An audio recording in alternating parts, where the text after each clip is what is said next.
Fiquei muito contente ontem com o Dr. Jarbas expôs sua vulnerabilidade com esses dons que a gente não tem. E tem mais um, que é olhar para lá e olhar para cá ao mesmo tempo. E é isso que nós vamos tentar. Às vezes tem uma telinha aqui que ajuda bastante. A gente olha para cá e espelha para lá. Senhores, bom dia. A Eveline é a culpada disso tudo, porque ela colocou esse tema mais filosófico no início da manhã e uma atribuição quase impossível de cumprir. Mas eu preciso iniciar de referência a diferença quando um procurador-geral de justiça está presente nesses eventos. Isso não é comum, infelizmente isso é raro, mas isso dá respeito à matéria, dá respeito às pessoas, dá respeito à posição que se quer marcar dentro de uma instituição fundamental no Estado Democrático de Direito. Então, minha saudação, meu respeito e minha admiração pela sua presença nesse momento, muito mais do que propriamente pela organização desse espaço maravilhoso que estamos juntos. Muito obrigado. Quem já conhece essa história, eu peço desculpas, mas eu não consigo iniciar sem lembrar essa passagem que é trazida pelo poeta e escritor uruguaio Eduardo Galeano. Galeano conta que havia uma aldeia no sul dos Andes, onde viviam pessoas daquela estatura, daquela cor, daquela pele, daquela cultura. Pele escura, altura baixa, olhos castanhos. Eram todos assim. Peles escuras, altura baixa e olhos castanhos.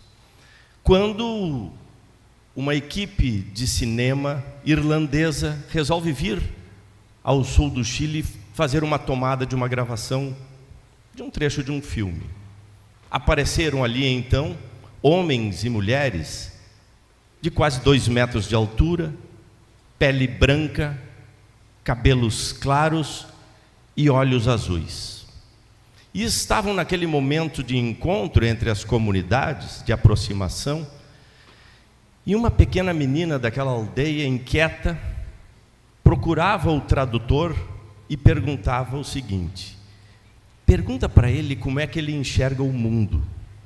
Será que ele vê tudo azul porque os olhos dele são azuis? E o tradutor perguntou para o cineasta: olha, ela quer saber se tu enxerga o mundo todo azul. Quando o cineasta, da altura dos seus metros e da sua intelectualidade, disse assim: diz para a indiazinha que eu enxergo o mundo igual ela vê.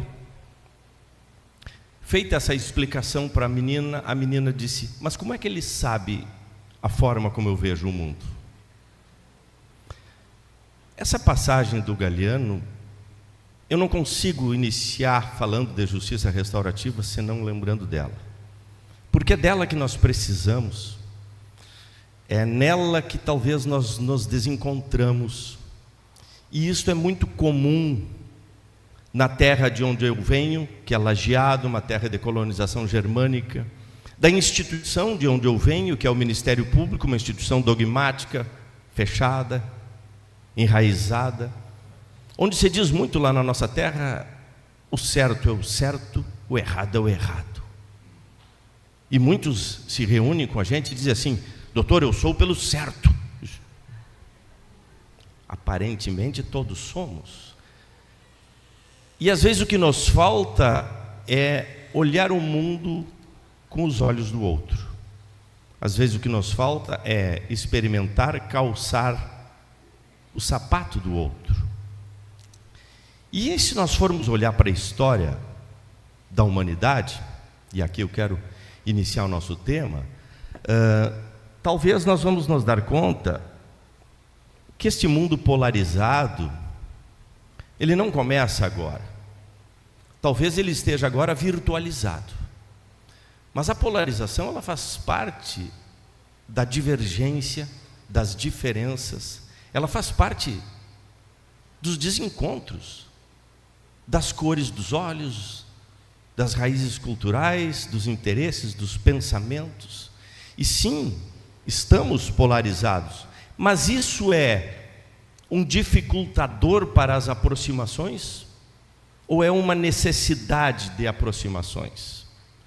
Nós vivemos lá no Vale do Taquari, todo o Brasil e o mundo infelizmente ficou acompanhando uma das maiores catástrofes socioambientais da história da América do Sul. Exatamente na bacia do Taquariantas, cuja promotoria também está sob minha responsabilidade. Várias pontes foram destruídas, várias casas, bairros, hospitais, fórum, promotoria. Foi uma devastação sem igual. E o que nós encontramos no pós-enchente, em questão de 1 ano, é impressionante a quantidade de pontes que se criaram. Pontes físicas também, mas pontes de comunicação entre pessoas, pontes de comunicação entre estados, pontes de comunicação entre governos, pontes de comunicação entre secretarias que não se conversavam, acreditem, e tiveram que todos sentarem juntos para buscar uma solução naquela emergência. Estávamos lá polarizados e nos aproximamos a partir disso. Se nós olharmos mais longe, voltarmos, fizermos uma viagem profunda na história, nós vamos encontrar, gente, esse Tratado de Kadesh. Isso é uma peça real que está no museu em Istambul. É o primeiro acordo escrito na história da humanidade, 1269 anos antes de Cristo. Comunidades polarizadas há anos se matando. Durante anos, alinhavaram um acordo de paz e selaram esse tratado, cunharam em pedra firme e distribuíram entre as pessoas, com circunstâncias incríveis, porque os egípcios cunharam com um texto, dizendo que os hititas haviam pedido o acordo de paz. Os hititas, por sua vez, cunharam com a sua outra língua, dizendo que os egípcios haviam pedido o acordo de paz. Mas o fato é que chegaram ao acordo de paz, não somente ao acordo de não agressão, mas inclusive um acordo de proteção mútua em caso de agressão externa. Algumas referências às divindades, que seriam os castigadores em caso de descumprimento. Mas por que eu trago isso? Para nós nos darmos conta que nós vivemos entre guerra e paz. E o avançar da história nos mostra lá, 1815, muita guerra, muita morte. Ele nos mostra depois, pós Primeira Guerra Mundial, essa manchete é muito significativa quando ela nos diz, Onofre, a Conferência da Paz inicia hoje os seus trabalhos. Os representantes dos países que viajavam para essa conferência em Paris davam os seus relatos porque eles acreditavam firmemente que eles iriam construir a paz eterna, ou a paz duradoura. Isso era 1919. Toda a construção feita naquela busca de paz voltou assim, num espaço que nós conhecemos. Mas para outro canto ou outro continente, nós vamos encontrar uma história de anos de uma vida, de injustiça, de erro, de desacerto, que culmina num longo acordo de mudança de postura de uma sociedade, que precisou passos atrás, que precisou passos ao lado, que precisou passos à frente, e se costurou uma nova postura que ainda reverbera nos bancos acadêmicos e nas práticas do nosso dia a dia. Da mesma forma, no ambiente mais tenso e mais urbano e mais recente, na Colômbia, esse acordo com a Farc, de amplo desarmamento, com vários reveses posteriores, mas demonstram que grandes conflitos precisaram de grandes acordos. E a duração destes acordos varia conforme a consistência com a qual ele foi elaborado. E é isso que talvez a gente pudesse tocar um pouquinho hoje, porque olhando para o passado, olhando para esses grandes eventos, Assim como olhando para os pequenos eventos da vida humana. Ontem pela manhã, conhecendo a praia de Ponta Negra, eu sento numa daquelas barraquinhas e o atendente de amarelo, não sei por que eles estão sempre de amarelo, o atendente de amarelo senta do meu lado, oferece o coco, oferece a cerveja. Eu disse: olha, a cerveja não vai dar, porque de tarde eu tenho um evento, enfim, mas tomei água de coco. E ele começa a perguntar: mas o que o senhor faz? Eu disse: na linha do direito. Advogados? Não sou advogado, sou promotor de justiça. Eu tenho uma audiência semana que vem. E eu pensei: poxa, eu vim aqui para dar uma descansadinha, né? E lá vai a consulta, mas a gente é feito disso. E eu disse: vai lá, me conta, né? Mas óbvio que eu não vou traduzir todo para vocês, mas o resumo da história é o seguinte: eu deduzi pelo que ele conseguiu me descrever. Ele tem uma audiência no Juizado Especial Criminal por ameaça aqui em Natal. E que ameaça é essa? Ele disse: não, a minha irmã, nós temos um problema por causa da herança, e ela foi lá tentar invadir a casa onde eu estava, não deixei ela entrar, etc. Ela foi na delegacia e registrou ocorrência por ameaça. E agora eu estou nessa audiência, mas eu já procurei advogado, o oficial de justiça que me achou. Ele disse que isso não era grave, que talvez não desse em nada, mas que eu poderia entrar no site X, porque lá eu faço o pedido para o advogado público estar na audiência. Mas eu não entendi nada, doutor, será que você consegue me explicar? E eu expliquei de novo. Ele disse: não, agora ficou muito claro para mim algumas coisas. Mas o que eu quero dizer para vocês? Nós movimentamos uma parafernália para não fazer nada, com todo o respeito ao que nós fazemos. O epicentro do problema deles era o inventário. E talvez relações afetivas de irmãos. Mas a nossa parafernália se destina a atender o quê? A crise e o episódio. E muitas vezes nós dizemos: não, mas é difícil trabalhar com JR, porque não tem gente para tanto, eu não consigo dar um caso, eu não consigo destinar pessoas para fazer isso tudo, isso não é muito complexo. Mas vocês se deram conta, para esta ameaça, tudo que se movimentou? A vítima, pseudo-vítima, ou não sei se vítima, vai à delegacia de polícia, onde nós disponibilizamos um servidor para receber, para coletar aquilo tudo, para botar no sistema, para ir para o judiciário manda um oficial de justiça, quase que numa carruagem, para achar o sujeito, para entregar um papel e descrever o que vai acontecer. Mas para terminar ali, não, para recém começar, porque daí ele tem que procurar lá um advogado que ele não sabe quem é, nem onde que é, e nem o que vai fazer.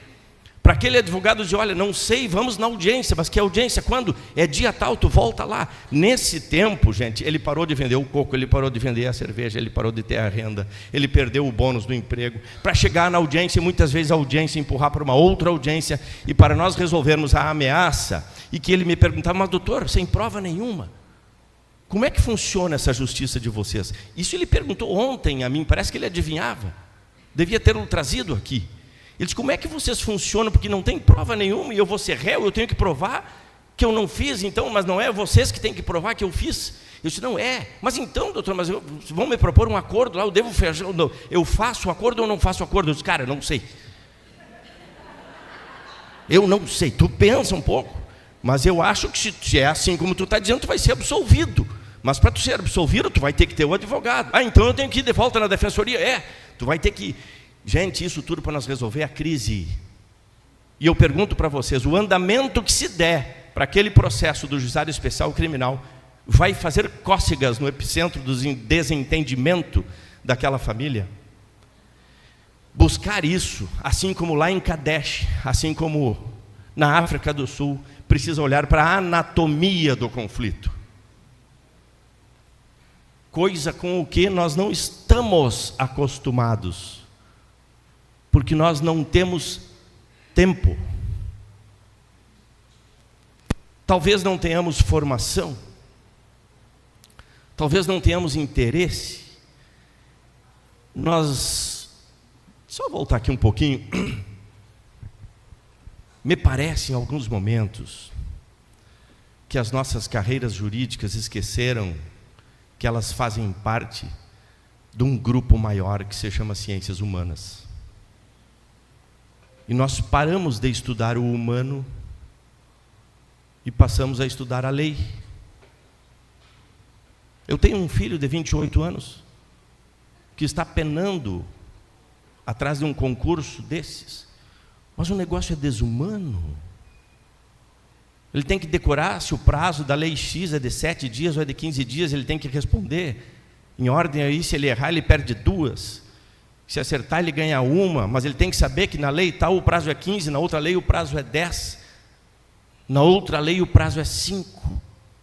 Nós estamos treinando os operadores do direito com matemática, com lógica, que é necessário entender da lógica, mas uma lógica meio que binária, e voltamos lá no certo e no errado. Mas isso tem uma causa e tem uma origem, e não é nova, e não é recente, e não seremos nós que vamos modificar, mas podemos olhar para ela talvez com outras lentes. Isso talvez tenha raízes na teologia da retribuição, porque nós aprendemos isso desde o catecismo. E eu que luto e debato e tento andar para frente, quando eu me pego, Onofre, sábado, hoje é sexta, né? Amanhã à tarde, às 14h, as minhas 2 filhas gêmeas estarão sentados na frente de um catequista para aprender sobre pecado, castigo, certo e errado. Isso é da nossa cultura, isso está dentro de nós. E é por isso que nós temos que aceitar, mas não necessariamente cegar e trazer para a nossa prática do dia a dia. E aí a gente pergunta, o conflito onde ele está? O conflito no macro, o conflito no micro, ele é um conflito. Há pessoas que vivem a guerra mundial das suas vidas todos os dias.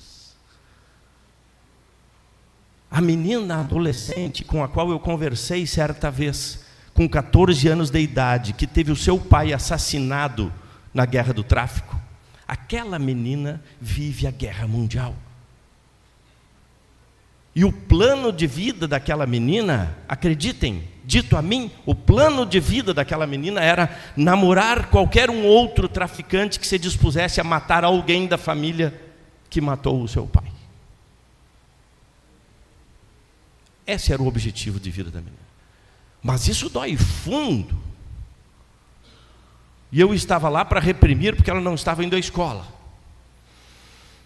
Mas é a lei da retribuição que está ali vivendo entre nós. Mas nós, olhando a anatomia do grande conflito e a anatomia do pequeno conflito, nós vamos poder chegar também a fazer a anatomia de um acordo de paz.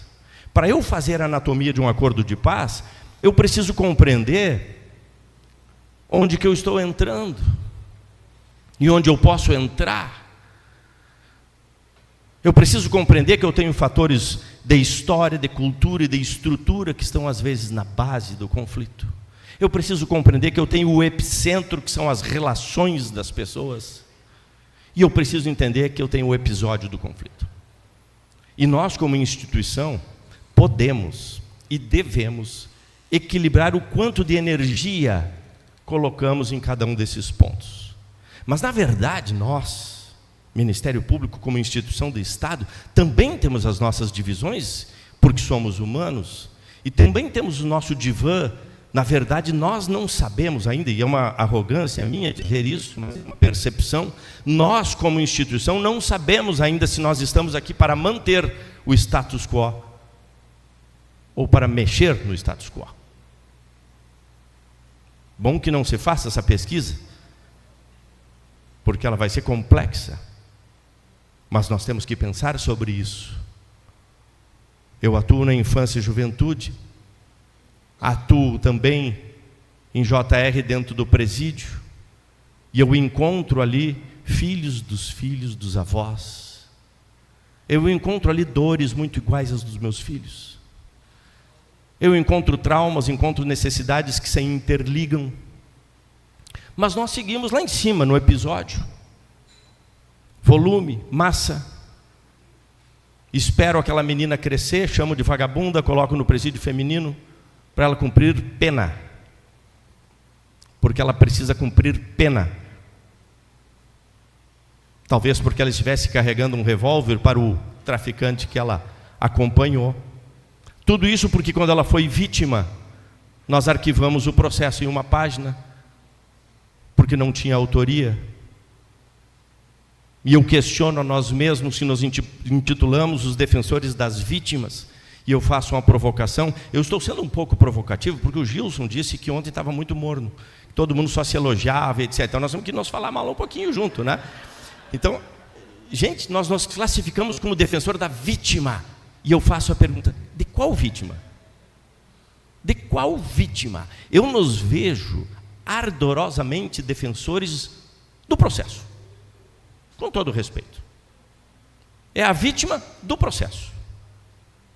No momento que aquela vítima não tem o autor conhecido, eu perdi o interesse.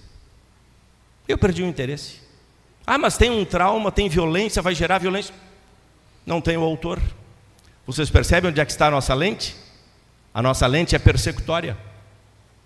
Nós tivemos casos gravíssimos, um caso de uma chacina no interior de Lajá. O sujeito matou 3, 4, etc. Mandou vir a polícia. Quando a polícia veio, trocou tiro, a polícia foi morto. Uma página. Por que eu acreditei tudo? Isto é a prova de que nós... O secretário de saúde da cidadezinha disse: doutor, tem uma comunidade agressiva lá. Todos traumatizados. E o que é que os senhores podem fazer?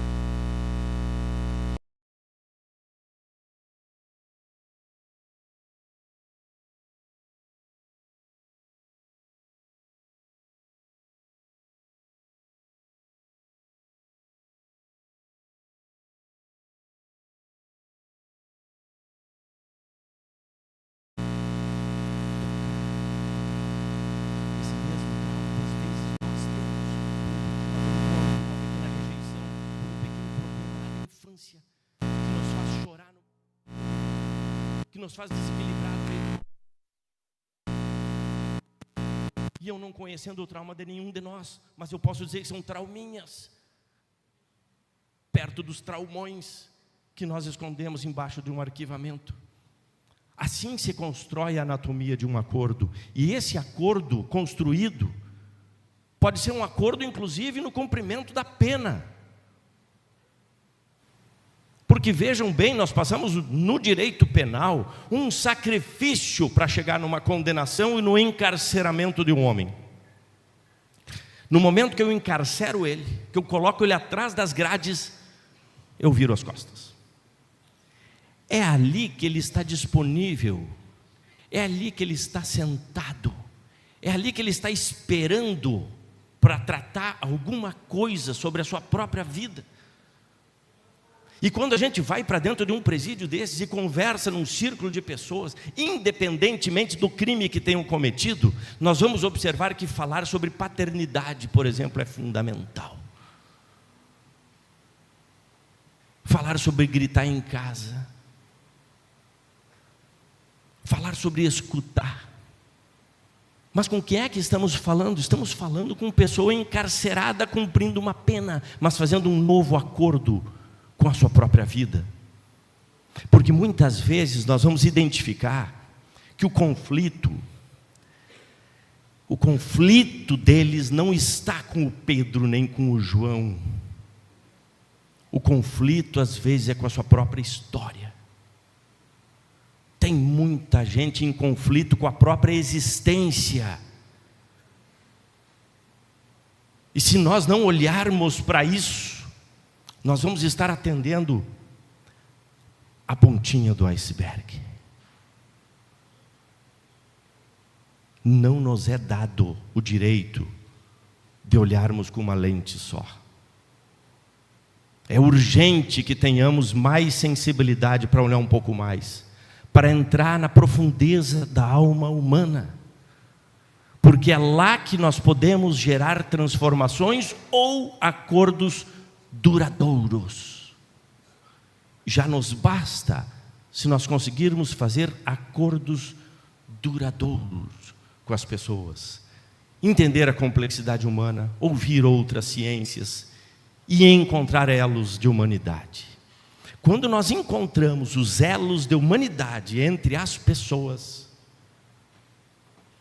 nós encontramos o ponto ótimo. A busca do ponto ótimo de um acordo é fundamental. Se nós não chegarmos no ponto ótimo, o acordo sai torto, ele não se cumpre. Ele não é compreendido.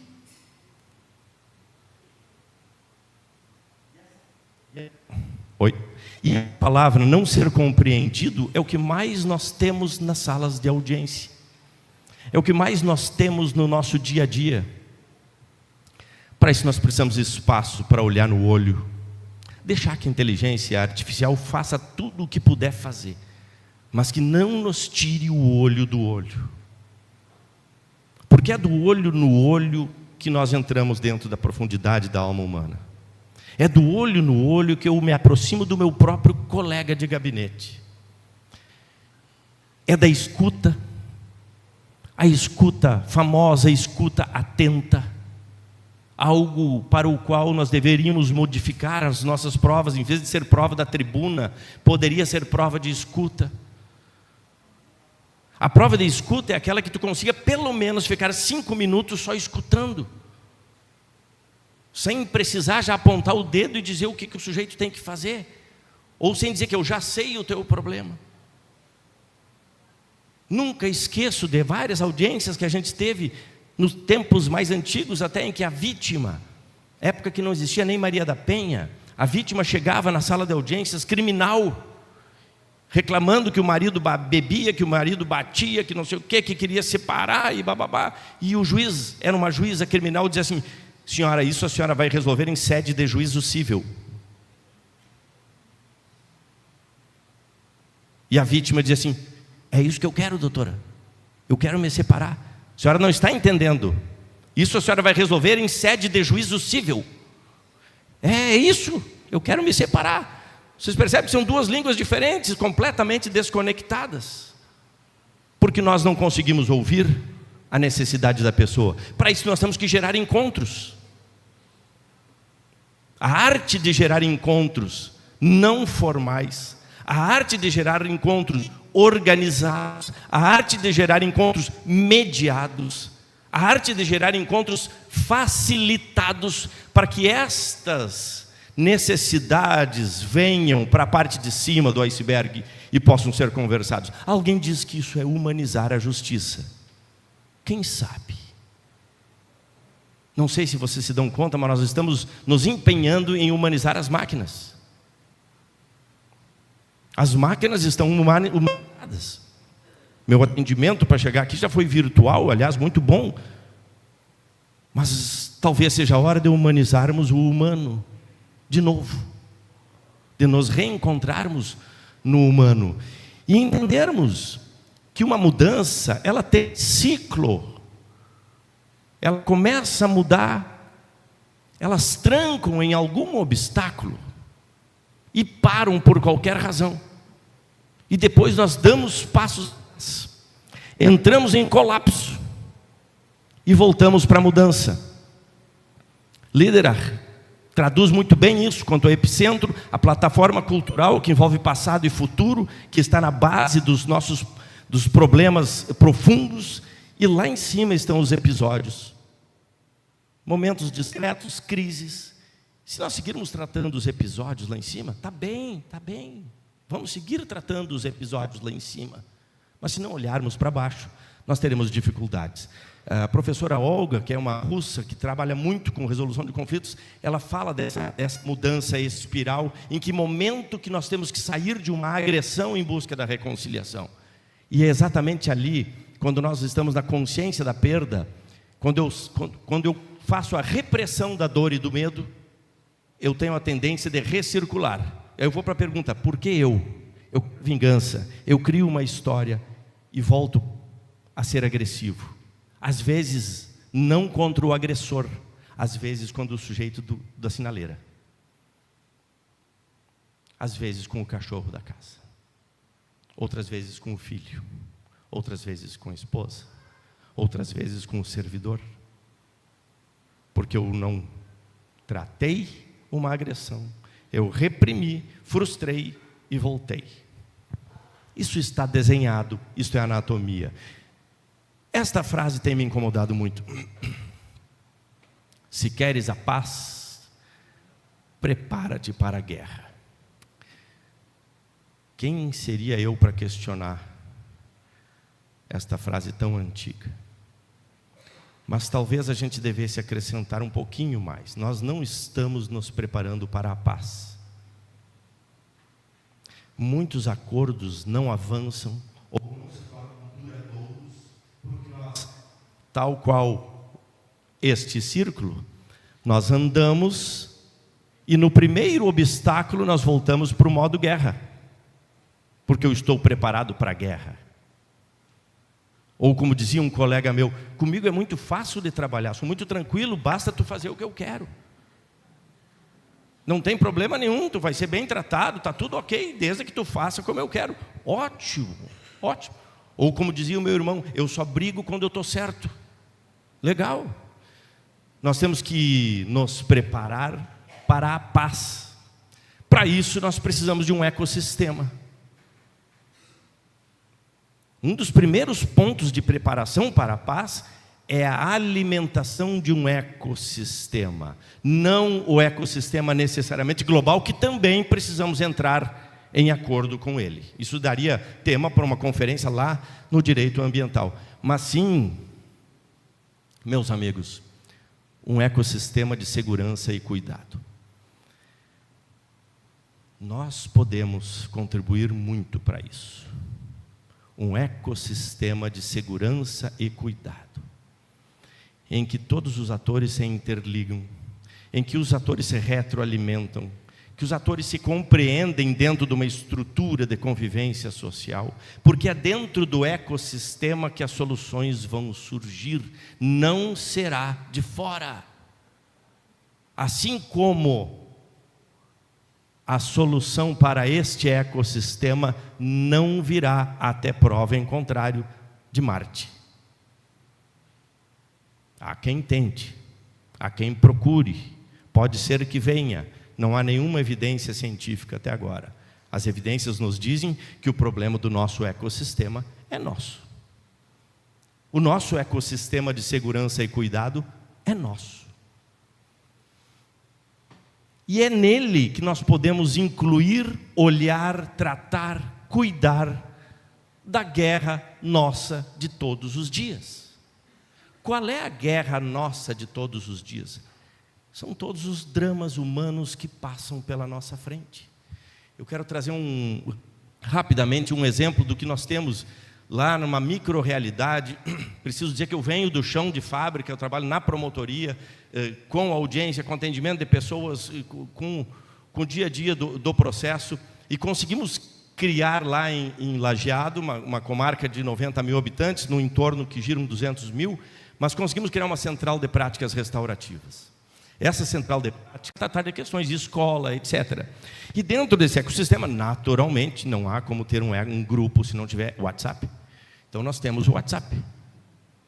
Todo mundo legal, é florzinha, amigo, bate nas costas, todo mundo muito bem, paz e tudo mais, até que surge um delito na propriedade rural de um dos integrantes do nosso grupo. E no meio da manhã ele manda esta mensagem, assim: a comunidade está sendo aterrorizada por crimes, etc. Há pouco tempo houve um estupro e furto. Semana passada o vagabundo estava roubando a casa do meu caseiro, acabou sendo alvo de um tiro e blá blá blá. E aqui embaixo ele diz assim: eu quero deixar registrado que esta situação despertou em mim uma sensação até então nunca antes vivida. Hoje me sinto um animal. Eu não pude puxar as outras mensagens, mas ele diz: eu estou pronto para matar este sujeito. E falou mais 2, 3 coisas, e disse assim: não adianta nós ficarmos nos reunindo em prática restaurativa se não dermos um fim nisso tudo e blá blá blá blá blá. Ou seja, lembra do círculo aquele? Trancou e voltou, e se retirou do grupo. Bem, fizemos o primeiro trabalho de resgate do próprio. Isso foi em setembro de 2024. Isso repercutiu na imprensa local, obviamente, né? A comunidade X é uma comunidade micro-rural perto da cidade de Lajeado.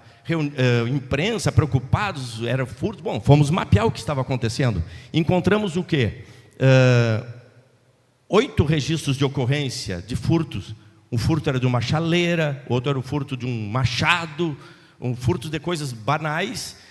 Um que se qualificou como latrocínio tentado, que está em andamento, não tenho tempo para falar sobre isso, mas enfim, mapeamos o caso. Vamos olhar o que o Ministério Público fez até então para aqueles casos. Óbvio que vocês não conseguem ler daí, porque eu não consigo ler daqui, né? Mas ali está dito o quê? Acolhendo a compreensão da autoridade policial, o Ministério Público requer o arquivamento do fato em razão de que não há prova quanto à autoria. Ponto. Judiciário acolhe a promoção do Ministério Público e determina o arquivamento do presente inquérito policial. Ponto. Isso a gente faz aos montes. A própria inteligência artificial, acho que já fez, está fazendo ou fará. E agora? O que é que a gente faz com aquele cidadão integrante do ecossistema, apavorado, com a comunidade nervosa, uma comunidade preponderantemente idosa? Aí nossa central começou. Reuniões com o próprio ecossistema. Como é que vamos acolher de volta o Alexandre, que era o nosso amigo abandonado? Mapeamento e monitoramento dos casos. Reuniões individuais e escuta das vítimas diretas. Minha senhora, o que aconteceu? Como é que é? Como é que a senhora está se sentindo? Qual é a sua sensação? Onde estava? Reuniões coletivas, diálogos com a comunidade, muito interessantes os diálogos com a comunidade. Fomos numa noite, todos do ecossistema, para a comunidade interiorana, salão aberto, parecia que ia haver baile, lotou. Tentamos fazer um círculo. As perguntas eram assim, que nós recebemos, perguntas que recebemos. Se eu matar ele, o que acontece comigo? Pergunta número 2, como é que eu mato ele para não acontecer nada comigo? Pergunta número 3, quando é que vocês vão tirar esse sujeito daqui? E o negócio foi ficando tenso e difícil. Óbvio que nós fomos conversando para cá, expliquei um pouco, disse, olha, eu não vim aqui para legitimar a morte, mas existe a figura da legítima defesa, etc. E um disse, eu já sei então, próxima vez que esse vagabundo passar na frente, eu vou dar um tiro e arrasto o corpo dele para dentro. Aí vale, doutor? Aí eu quase que perdi também a minha paciência. Eu disse, não, nós não estamos aqui para brincar, nosso objetivo é outro. Mas fomos evoluindo, ouvindo aqueles anseios, esperando que saísse tudo para fora. Reuniões individuais com o ofensor, que estava hospitalizado, depois internado para tratamento de drogadição. Reunião com a rede de assistência e saúde, porque nós descobrimos que esse possível ladrão, usuário de drogas, ele havia, desde pequeno, sofrido. A mãe teve que sair de casa porque o pai era violento, o pai estuprou a própria irmã, foram criados por uma avó autoritária. Aos 12 anos ele começou a usar drogas, se perdeu, nunca mais se endireitou. Precisamos compreender aquela história dele. Reuniões coletivas, vítima-ofensor, e a criação de um plano integrado de acompanhamento. Senhores, onde é que está isso no Código de Processo Penal? Onde é que eu coloco isso? Dentro do formulário lá do CNMP? Eu não sei. Essa parte eu confesso para vocês que eu não me envolvo. Eu digo, registrem isso em algum lugar. Mas esse foi o caminho. De 17 de setembro a maio de 2025, eu atualizei até ali, 26 reuniões, 50 horas de diálogo. Ali a localização anterior, aqui as reuniões. Nesse momento aqui, tinha até o cachorro participando, todos prontos para matar. Estávamos ali com a polícia penal, etc. Esta reunião aqui já uma carta escrita pelo rapaz, reunião lá na nossa central de práticas, com ele e com o cuidador junto, e aqui dentro da promotoria, uma reunião vítima, ofensor e comunidade.